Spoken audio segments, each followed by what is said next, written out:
Week 8 of the 2022 college football season is wrapped up, and today, as we begin to look forward to Week 9, I'll be giving you guys my updated college football rankings for this 2022 season.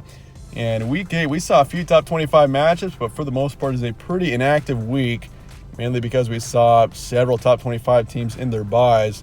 But that says we look forward to Week 9. I'll be giving you guys my updated rankings here today. Let's get started with 1 through 7.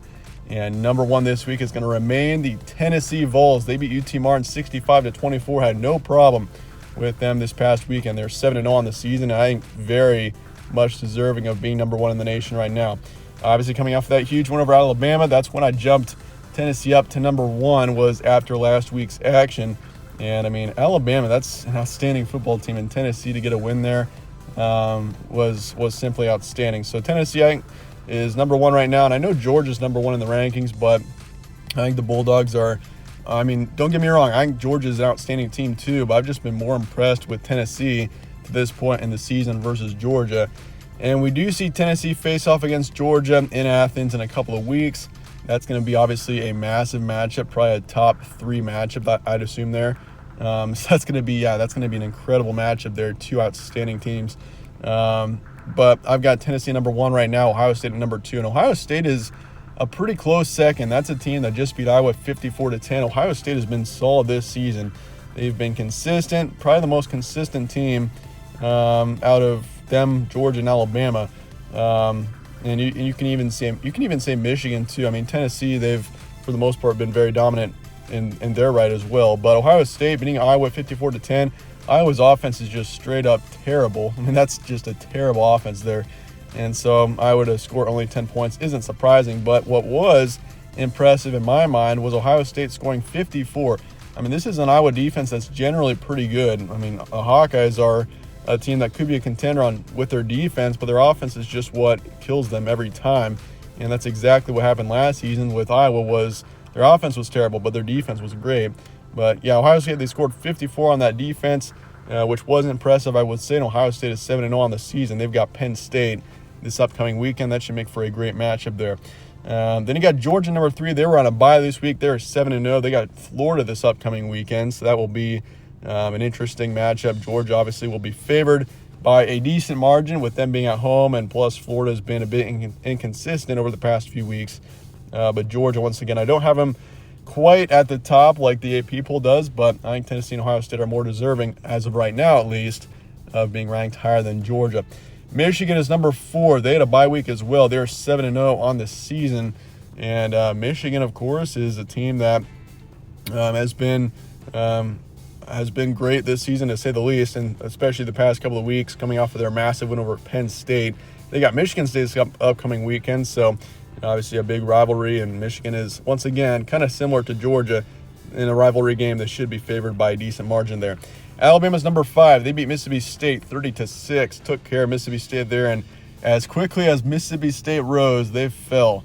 I mean, that was a team that really rose after a couple of outstanding wins, but Mississippi State, they've taken a couple of losses, and suddenly that team is a 3-loss team. So I've got Mississippi State falling out of the rankings this week, and Alabama taking care of them. I will swap them with Clemson. So I've got Alabama at number 5 this week and Clemson at number 6. I've got Clemson moving down 1 position after their win against Syracuse. Beat Syracuse 27-21. I understand Syracuse is a good football team, but Clemson, I just was not very impressed by their play for a good chunk of the game. I mean, they were down to Syracuse for a long time, and after a quarterback change, they found some new life. But DJ Uiagalelei just did not look good, to say the least. And I think for Clemson, this is going to be a team that's going to be it's going to be tough for Clemson to be a national contender when they're having trouble in their quarterback situation.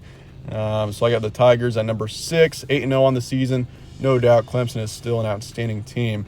And TCU is number 7. This team is emerging as potentially the surprise team of the season. Tennessee, you could say, is a surprise team, but I think most expected Tennessee to at least be good. Most did not expect TCU to even get to a bowl game this season, and this team is 7-0 right now. They beat K-State 38-28, which they were down for a long time. K-State was in control of that game until they dealt with, their quarterback situation was a mess between their quarterbacks getting injured, Adrian Martinez, and so they had to play a third-string quarterback for a good chunk of that game. So for K-State, kind of unfortunate. TCU ended up taking advantage of that. Otherwise, I honestly think TCU would have taken a loss last night. But TCU at number 7, they still won the game. They're 7-0 on the season, and TCU is in the top position in the Big 12 right now. So it's gonna be really interesting down the stretch, seeing how they perform. And the Horned Frogs are a team to really keep an eye on down the stretch here. I've got them at number 7. Moving on to 8 through 14, we got Oregon at number 8. They beat UCLA 45-30, huge one for the Ducks. And I mean, Oregon is 6-1, but their one loss was to Georgia back in week 1 when they looked terrible. And ever since then, Oregon has been dominant. They have been a really solid team. I mean, this is a team that's beaten multiple really good teams down the stretch. And I mean, I really think Oregon is still able to get to the college football playoff out of the Pac-12. I mean, the Pac-12 is pretty much eliminated. I mean, it's crazy to say that because, I mean, there's multiple good teams in the Pac-12 this season, but they've all beaten each other up. But Oregon, I still think, is definitely in a position where they could make a run for it. I mean, they've beaten UCLA. They beat BYU, dominated them when they were ranked 12th in the nation. I mean, down the stretch, they got Utah. That's pretty much the last big game or the big resume builder that they have, and they've got them at home. And based on how Oregon's playing this season, this team is tough to beat at home. That's exactly what you can say there. And so, I mean, honestly, Oregon, there's a good chance this team finishes out the season 11-1. If they win the Pac-12 title game and get to 12-1, I think Oregon's got a strong argument to be in the college football playoffs. So it's just a matter of whether or not Oregon doesn't get upset down the stretch. But I think Ducks are still a team to keep an eye on. Oklahoma State is number 9. They beat Texas 41-34. I have them jumping up 4 positions this week, and they're 6-1 on the season. And that was also a game where Texas led for a while, and Oklahoma State was looking like they were going to take another loss there. But in the end, Oklahoma State came back, got the win, 41-34. Really solid win over a good Texas team with Quinn Ewers. I mean, Texas is, I'd say, a pretty solid football team. So a good one for Oklahoma State there. They're 6-1. Obviously, out of the Big 12, most teams are. I mean, you still got TCU, who's up there in college football playoff contention. Oklahoma State is, I'd say, I mean, it's distant, but they still have a chance. But Oklahoma State is going to have to be dominant down the stretch. Utah's number 10 and USC is number 11. 2 Pac-12 teams on their byes. Utah 5-2. I've got them slightly over USC. I've got ranked as the best 2-loss team in the country. They lost to UCLA, and they also lost to Florida back in week 1. But they beat USC just a week ago, so I do have Utah over them right now.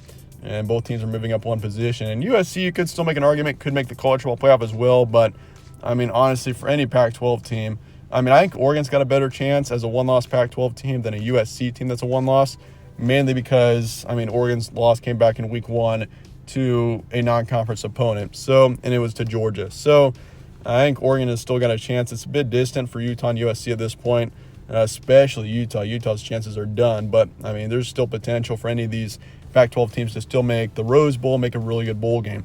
Ole Miss is number 12. They lost to LSU 20-45, got dominated in that game at LSU, and quite honestly, nothing against Ole Miss. I kind of expected Ole Miss at some point to show who that team really is. I mean, no, they're still a great team. I still think Ole Miss is an outstanding football team, but I mean, at 7-0, I felt like Ole Miss was almost overachieving a bit. And so the Rebels, to take their first loss at 7-1, I mean, this is still, once again, a really good football team. They're, without a doubt, one of the best teams in the SEC. You could say a top 4 or 5 team in a really good conference.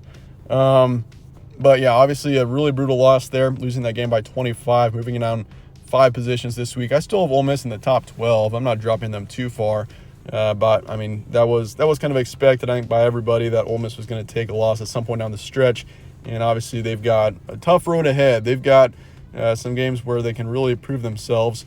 Obviously they got a chance against Alabama in a couple of weeks. They got Texas A&M on the road. It's a tough last 4 games for Ole Miss. So we'll see how this team does. Wake Forest is number 13. They beat Boston College 43-15. This team is definitely a sneaky one. I got them raising up 3 positions, and to number 13, they're 6-1. And, I mean, I feel like, Syracuse is a good football team, but I feel like Wake Forest is the second best team in the ACC right now. Obviously, their one loss comes to Clemson, which was a really close game.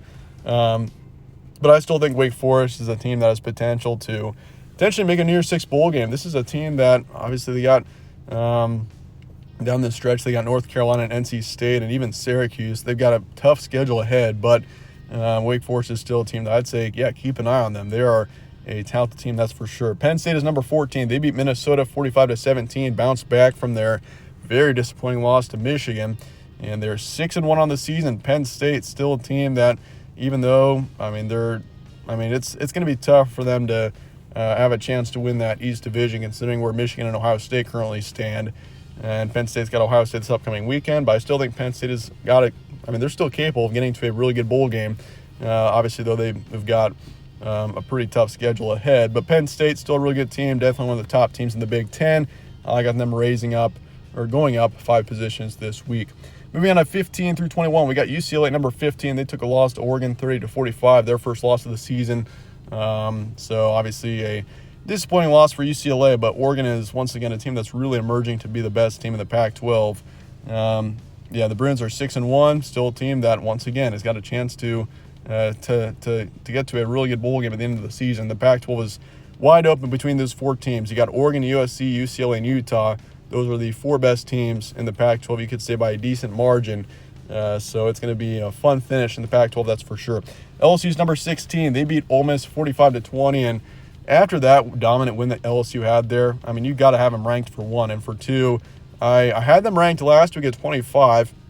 I've got them jumping up to 16 as a 6-2 team. LSU is a team that is much improved off of last season. That's a team that's definitely been improving. Obviously, their 2 losses, they got dominated by Tennessee, and they lost to Florida State back in Week 1. So that Week 1 loss is pretty distant.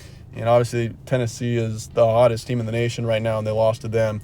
So I think LSU is very much worthy of being in the top 20. I've got them a ways up there at number 16.